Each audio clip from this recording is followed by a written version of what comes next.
Hey, real estate investors, how to raise private money for your real estate business the right way. What's going on, Eric?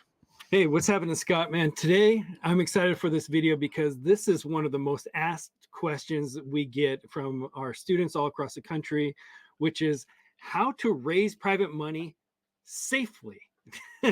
Key word there is safely. And that's why, man, Scott, there's no better person to talk about this than you. You have a ton of experience raising millions and millions and millions of dollars of private money, but you've also kept yourself out of jail, which is really important, obviously. And there's some really important nuances on this topic that are really not obvious. So if you want to raise millions of dollars in private money and want to keep yourself safe, then stick around to the end of the video because I know Scott has a really cool um, downloadable sheet of all the different nuances that we're going to be covering in this video. So stick around to the end. Yeah, I spent, you and I, Eric, we've talked about this in the past. We've kind of followed a similar path where we were students ourselves for a long time, and I can't stress the value of education, especially when it comes to things like this. You really have to align yourself with people that know what they're talking about. And I spent a couple of years teaching a 3-day private money academy. And man, I can't tell you how many times, during break, you get people that come up and talk to you and stuff. And I can't tell you how many stories that I've heard, just people just not really knowing it. And unfortunately, ignorance is not an excuse when it comes to this little government agency called the Securities and Exchange Commission. You really want to make sure you're doing it the right way. So we're calling this raising private capital, the shocking way most investors violate SEC rules and risk jail time. And Eric, you look very comfortable behind those bars. I don't know. No, come on, that's Photoshop. You know that. No, Yeah, I, I you I know. I thought I would throw that in there just for fun. Eric's the last guy. Eric, you know about all of this stuff. Maybe there's a couple of things in here that you don't know. Well, we'll see as we go through this. So, I was doing a website for one of our clients, and this actually got my wheels turning, and it kind of all of this stuff kind of came flashing back in, and that's really so. You know who you are out there, so thank you. We appreciate you, but that's really got me got me thinking about this again, and just thought, you know what, we should probably do a series of videos on just raising private capital. And during that 3-day event that we had, we would talk about how to handle objections, where to find lenders, how to do it, how to build relationships, how to pitch it, how to and we'd had a system on how to do it, and compliance was a big one that we would cover at the end. So that's really what we're going to be talking about today is compliance. So I'm just going to jump into it, Eric. This is of course, the disclaimer, which you should always have when you're talking about this kind of thing. This is, presented for educational purposes only. It's not intended to serve as legal advice. While every effort has been made to ensure the accuracy and completeness of this information, you guys know how this works. Probably nothing here that I say is going to be true. No, I'm kidding. But it is very important that you understand that this is for educational purposes and that you should, have professionals on your team, especially when it comes to raising private money. So, enough said about that. Common mistakes that I see in doing this for many years, and as I said, really talking with thousands of real estate investors across the country over the years about this topic. One of the things I see the most is advertising. Mhm. And we're gonna talk a little bit more in depth about advertising, but really you shouldn't be advertising for private money. You shouldn't be advertising online. You shouldn't be advertising in print. If you've got a private money packet or something that you can sit down there and share with somebody one on one, that's great. But you shouldn't be sending out mass mailers and things like that. You should always have disclosures on anything that you do have that state that this is not an offer to solicit. You're not when you offer an investment opportunity, and you're not licensed to do so, that's when you're going to get yourself in trouble. And so there are words that I see all the time where I mean, how many times, Eric, have you heard somebody call this, hey, come invest in our company? Mhm. Yeah. Right, and that's a no-no. Don't take that word when you're talking about private money. Yes, we're real estate investors. We are investing in real estate. But Eric, if you're loaning me money, you are not investing in my company. You are giving my company a loan. Yeah. I think Yeah. that's probably one of the things, the main things is take the word investment when you're talking to private lenders. And good God, you'll see things in print or on websites that all three of those words, guarantee and safe. This is a safe, guaranteed investment. Oh my God, you just hit the triple crown there. I mean, those are all three words that you really want to stay in. You can't guarantee anything. I mean, we've all been there. I've been on both ends of this spectrum. I've been the lender and the borrower. Of course. um and I'm not embarrassed to say that deals go bad sometimes. Nobody goes into a deal Yeah. expecting it to go wrong, and you can't guarantee anything. So the words I would recommend using, instead of investment, use the word loan. Instead of guarantee, say it's a secure investment because it is secured by real estate. Hmm. And then instead of saying it's safe, you can replace the word safe with it's a very secure loan. I almost said investment. So, you do. You have to, if you're not doing this all the time, you will catch yourself saying it because we're just kind of tuned to say that. So, I don't know. You got any thoughts on all of that so far? What have you seen this kind of stuff? Of course, yeah, and it's a really sneaky tripwire to, and it's a lot of people don't get this nuance, and especially the people out there. Well, what I'd say is that raising private money is a critical part of the game, whether you are a beginner or a seasoned advanced investor, and it's like a snowball that the more you are into real estate, the more private money you want to be working with, just in general. Just your deal volume goes up, you're going to want to diversify your lending sources, all of that.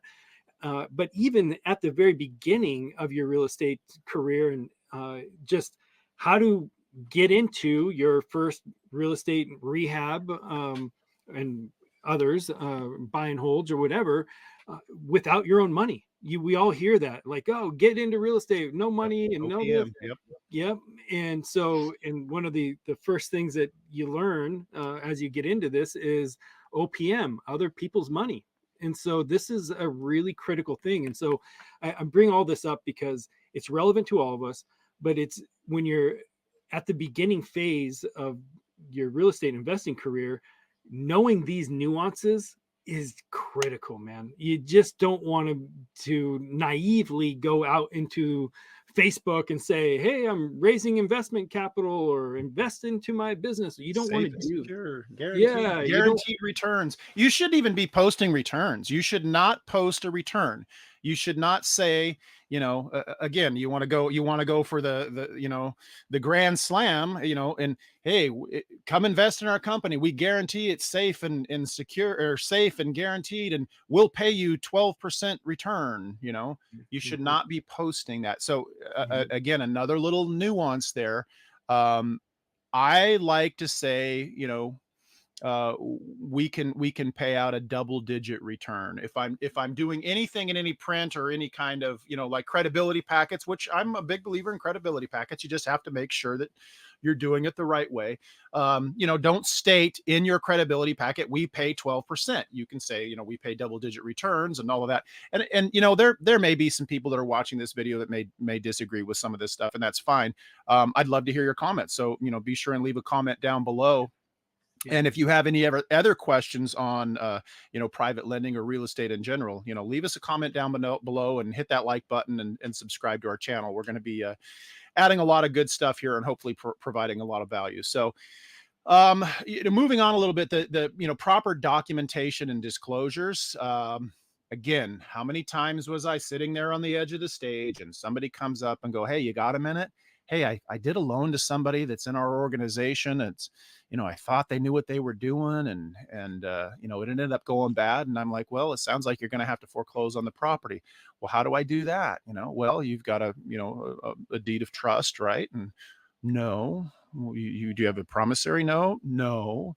I trusted, I mean, I cannot tell you, man. I've so many times people have done private loans with no documentation. I know nobody watching this video would do that, but good, good Lord. Well, I'll have to say guilty as charged. When I first started, I didn't know any better, and I have done a couple deals with no documents like that. And Eric. well, you don't know what you don't know, Well, quite there frankly. we there. Uh, I'm kidding, of course.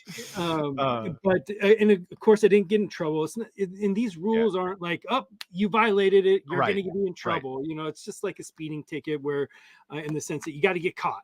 Yeah. And There's no private money police out there running around looking for you, making sure. Yeah, you're yep. right, you're right. But it But just takes one attorney Mhm, to recognize it, or somebody that put themselves in a bad position, and then they have an attorney that says, hey, go look at this, go look at this mhm. guy, go with it. As soon as the deal goes sideways, let me tell you one thing for sure: people's personalities change when money's involved. It's Boy, is that the almost, truth.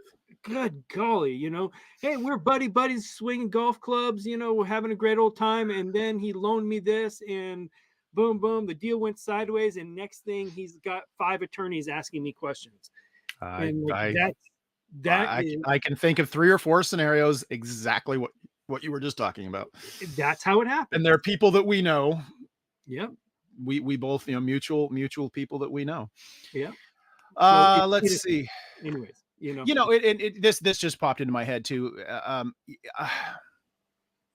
I feel like sometimes these real estate gurus out there, I think they pump people up with false hope. they do.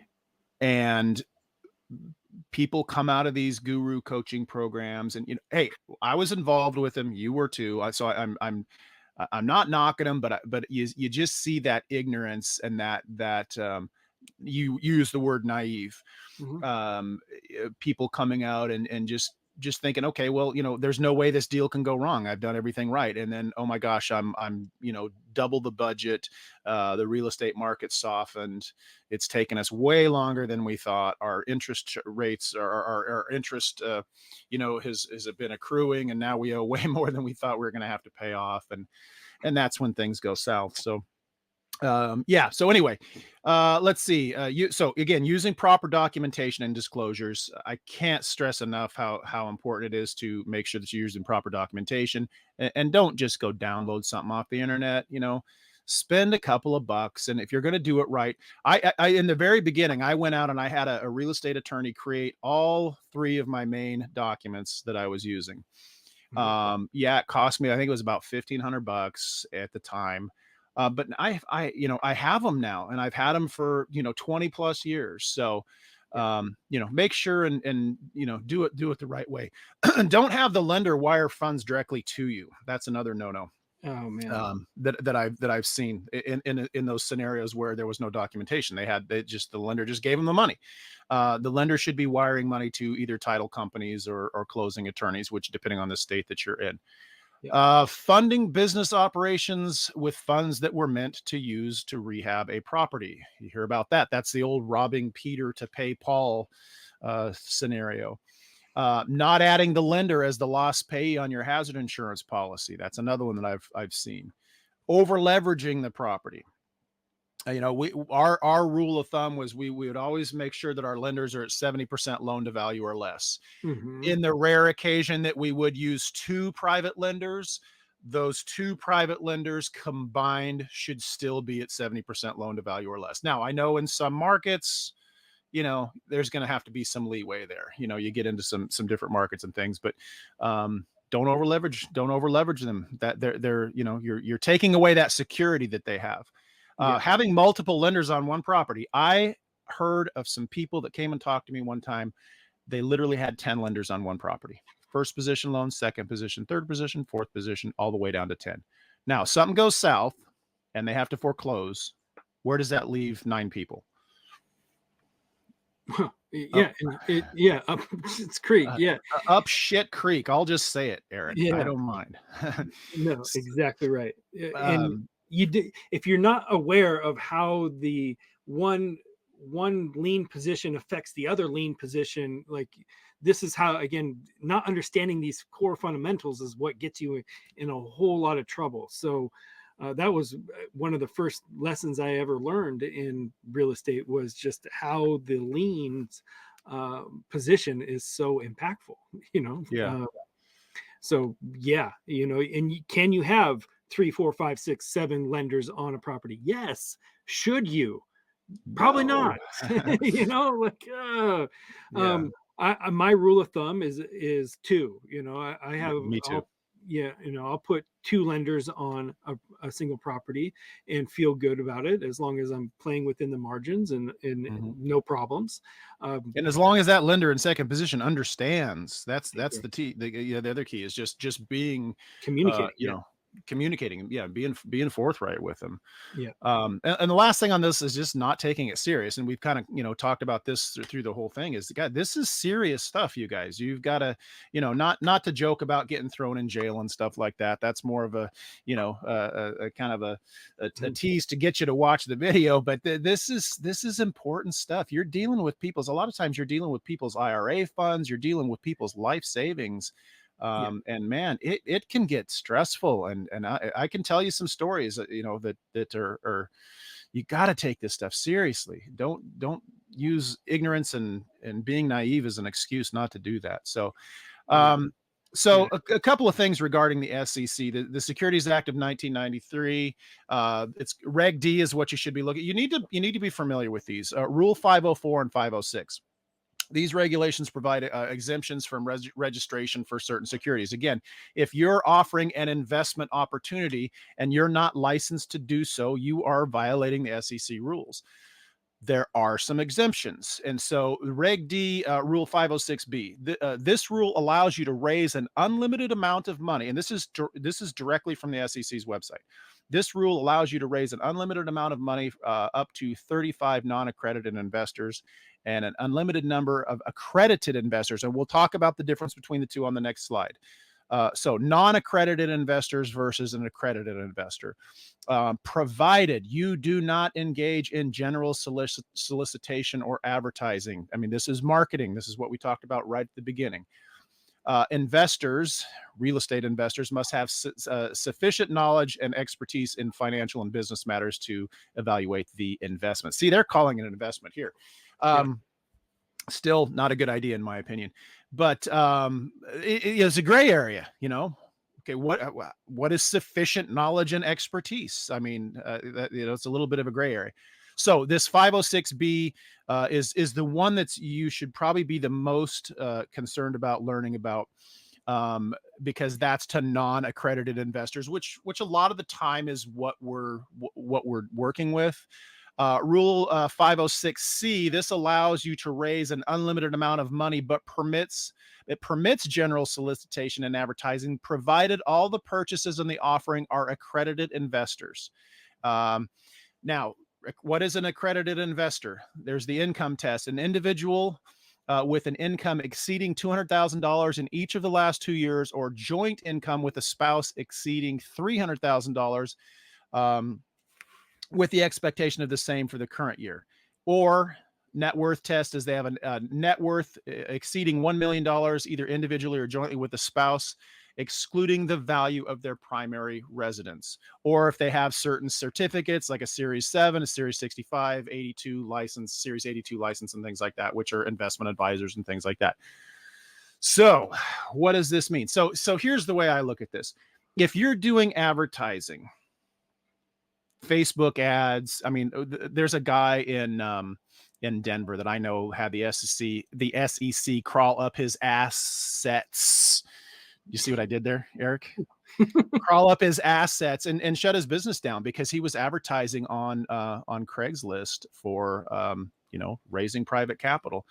How do you know if when you're advertising, who's looking at it? Are they accredited investors? Are they not? And when you advertise, I think, can you do it? Yes, according to this 506C, according to this, you can. But you're just opening yourself up to scrutiny. You're opening up to all those prying eyes that are making sure that you're doing things the right way, and you don't want them crawling up and checking out all your assets and shutting you down. So I Yeah. always go back to the just be safe, just build relationships. Raising private money should be one-on-one, building relationships with people. Um, in fact, one of the things they say is you're supposed to have a pre-existing relationship with that person. So there Mhm. again, no gray area. What's a pre-existing relationship? Yeah. And we're going to shoot another part 2 video where we're going to talk all about kind of the how to raise private money, and so that we'll bring a lot more context and clarity to this in the next video that we shoot here. We're focusing obviously on just kind of the rules of the game, if you will. Yeah. So um, just be mindful that everything that we're talking about is to really just keep people safe, keep you safe, keep your investors safe, understand the Secure. fundamentals. Yeah, secure. And these are things, if you're not understanding exactly here, like Scott said before, ask a question in the comments, and we'll direct you in the right direction. And but also there's the handout that we have put together here will have more details and all of this. Yeah, as I'll well. show that, I'll show that in a sec here. I Yeah, wanna share that with everybody. yeah. Real quick, personal guarantees, Eric, what are your feelings on providing the lender with a personal guarantee? Well, I generally do, but it's not necessary. But I think it's a good practice. Yeah, yeah, I know, I agree 100%. And this is the only reason I put this slide on here is to one have a discussion about it, but it's one of the most common questions that came up when I was doing the 3-day money events. So my feelings on personal guarantees. A lot of gurus will tell you, don't do it. I'll tell you, if I was lending you money, Eric, I would Mhm, want a personal guarantee. If mhm, I was borrowing money from you, I mhm. I would probably prefer not to have one, because that's why we create LLCs. That's why we create corporations, is to separate our personal assets from that. So it's kind of a double-edged sword a little bit.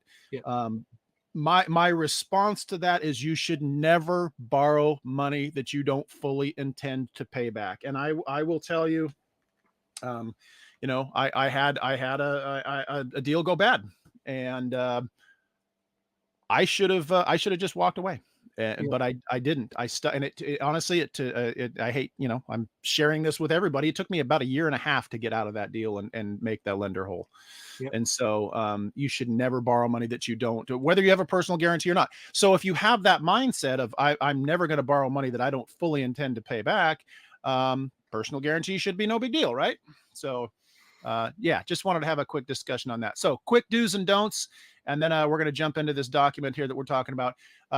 Just best practice: just don't advertise. Don't use the word investment. Don't use the word guarantee. Don't overstate returns. In fact, I would say don't even publish returns. If you want to say double digits or something like that. Don't advertise returns. Don't accept funds directly. Don't commingle funds. Don't over leverage the lender. Don't combine multiple lenders. Don't borrow money that you don't intend to pay back. Don't mislead investors. Don't neglect state laws. Those are called blue sky laws. So blue sky laws, that's another thing that you should look into. So maybe your state's got some regulations or something. That's something that obviously we can't cover all 50 states, but that's something you need to be aware of. Look it up and learn about it. Talk with a real estate attorney. Don't underestimate the value of education. This is where people, the gurus build them up and they go out and they start loaning money to people. And, oops, I missed that. I missed that online course, or I missed that part about using documentations and putting my lender on as the lost payee and the insurance policy. And yeah. Right. Yeah. What 6 critical documents are you talking about? yeah, Yeah, yeah. yeah, Um, do focus on building relationships, educate yourself, elicit professional help. Don't over do over. Oh, these are the do's. I switched. Do over communicate with the lender. This is a big one. Uh, Picture the lender. They, especially if they're a brand new lender, they just loaned you $300,000 out of their IRA, and it's a bulk of their life savings, and then they don't hear from you for a month. give them communicate with them every week, let them know what's going on, send them emails, just little updates, little pictures of the project if need be. The more you can communicate with them, the better, the stronger that relationship's going to be, and the more they're going to want to continue to lend more money down the road. uh, Amen. This is yeah. such a key thing to me. I mean, this, if if nothing else, communication, honest, regular communication solves so many problems. Yeah. So just take that to heart. It's just, and you think when you're borrowing money like this is like, think of it as the seed of a long-term relationship. You want to set the stage for something that they're going to be excited to do with you again on the next one, on the next one. Yeah. So when you communicate well, open and honest communication, these types of updates and all that, it creates an environment that is really successful.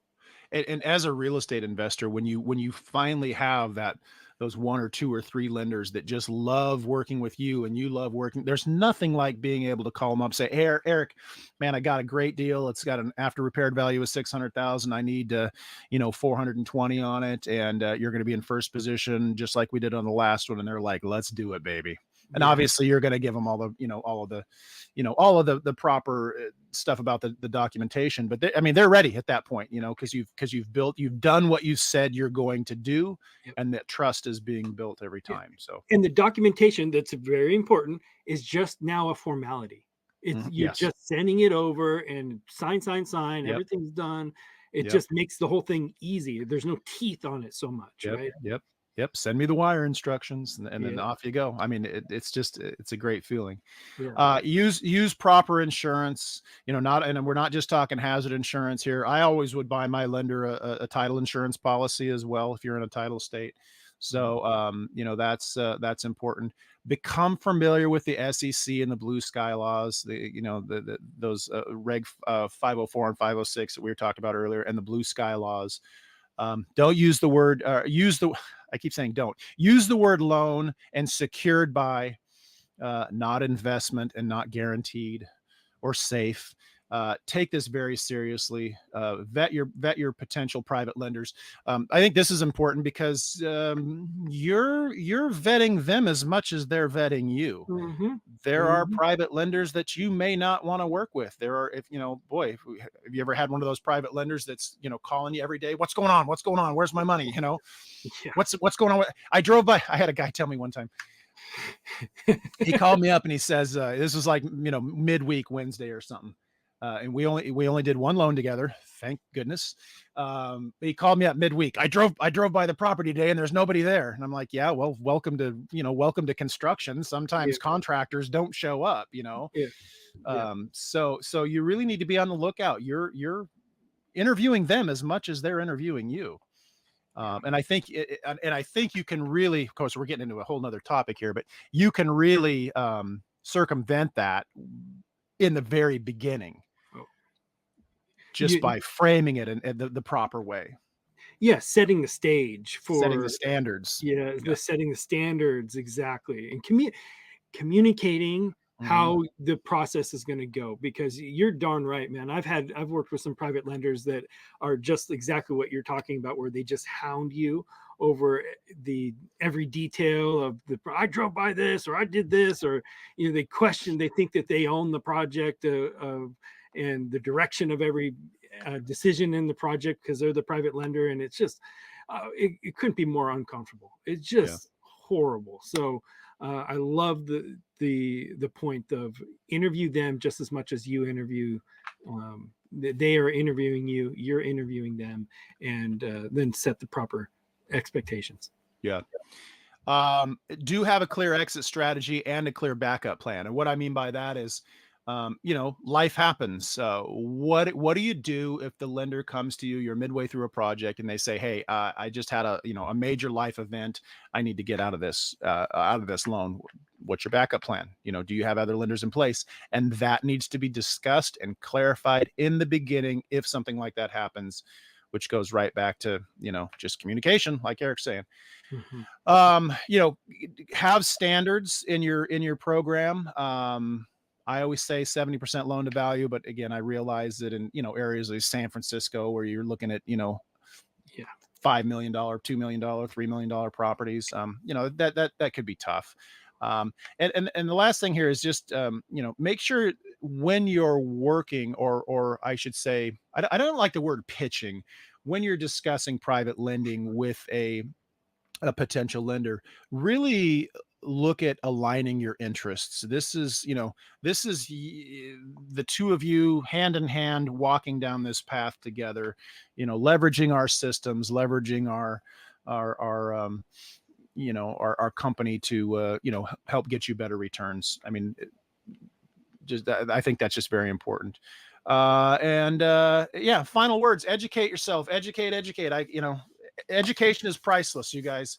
The more you can learn about this stuff, the better. Um, Eric, you got anything? You use professionals. You got anything to add to that? So Well, yeah, I mean, I'm a huge advocate of just the education process. As a realist, there's a lot of money to be made in real estate. If you're a seasoned real estate professional, if you're looking to get into real estate investing, yes, you can make millions of dollars in this, and you can do it with very little or no money. That's all true, but you got to know what you're doing. And the thing that you're going to get the biggest ROI on, generally speaking, is your education. The better you're educated in this industry, the more you're going to get out of it. And some of it can come back tenfold real quick. So, yeah, I'm a huge, huge advocate of it. I not only did I jump into an education and worked with an expert right away. I had a mentor. This goes back 20 years, but yeah, I think it's tremendously important all it's the way through. priceless. It's Priceless, priceless, and it's priceless. something that no one can ever take away from you. That's how I've always looked at education. And what's funny is I think back, I'm you open up my iPad and all of it is just books on Yeah, negotiation and real estate, and I have no nonfiction books in there at all. yeah, yeah, Which is so funny to me because in high school and early on in college, I was trying to play basketball and I hated learning. I don't want to say I hated it. I just had better things to do, and I just become such an education junkie because I wish I could go back, and tell my old self, yeah, education is just priceless, man, and you never stop learning. yeah. Um, you guys want to learn more? You guys have more questions, more real estate questions? Leave comments below. Also, be sure and check out our website at 8020closer.com. So what we're going to do here, Eric, I don't know if I can share this because I didn't. All right, I'll just tell you what it is. So I've got we're going to put a link down below this video. And what I've done is I've put together raising private money for real estate investors. And it's about a 19-page document, you guys. And there's just tons of little nuggets and stuff in here. Eric, you've looked at this. Were you, Yeah, im- super impressed. yeah, You put together uh, what some people would call like an ebook or whatever. But it when I read it, I was like, shit, man, this is thorough. This is great. awesome. And Scott, you're giving it away for free. So like, Yeah, yeah. why the heck wouldn't you like get your hands on that? Yeah, we'll put a link down below in the video. You can go and go to our website, check it out, and book a call with us if you got some questions on real estate. You'd like to hear more about what we do. We'd love to help you out. And Erica, you got anything to add? Yeah, I mean, we're always working with entrepreneurs in every level of real estate, whether you're a beginner at real estate investing, or you're intermediate looking to go advanced, or if you're an advanced real estate investor that's growing a team. We work with clients in all different spectrum, and so I just encourage you to reach out, drop a comment below. You'll see the links in the descriptions, whatever else. But we're always happy to meet with you, see if there's a good fit, see if we can help you achieve your goals on any level. So we're always available for that. Cool, cool. Yeah, Thanks for watching, everybody. I guess on that note, we'll wrap it up. yeah, Stay tuned for video number 2. You spoke about video number 2. yep. We'll see you guys on the next video. All right, right on. Good to talk to you, buddy. Yep. See you.